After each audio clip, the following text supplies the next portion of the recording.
সকলের সুস্বাস্থ্যের অঙ্গীকার নিয়ে ডায়মন্ড হারবার লোকসভা কেন্দ্রে সেবাশ্রয় শুরু করেছিলাম আমরা। ডায়মন্ড হারবার, ফলতা, বিষ্ণুপুর, মেটিয়াবুরুজ, সাতগাছিয়া বিধানসভার মানুষকে বিনামূল্যে স্বাস্থ্য পরিষেবা দিয়ে আজ আমরা এসে পৌঁছেছি সেবাশ্রয়ের 50তম দিন।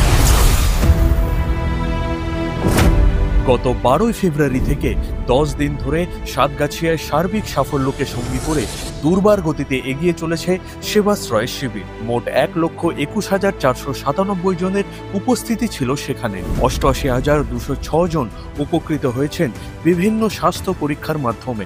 1,22,456 জনকে দেওয়া হয়েছে বিনামূল্যে ওষুধ। মোট 484 জনকে রেফার করা হয়েছে বিভিন্ন হাসপাতালে। সাতগাছিয়ার পর আগামীকাল থেকে বজবজ জুড়ে শুরু হবে শ্রী অভিষেক বন্দ্যোপাধ্যায়ের ঐতিহাসিক ও জনদরদী উদ্যোগ সেবাশ্রয় শিবির।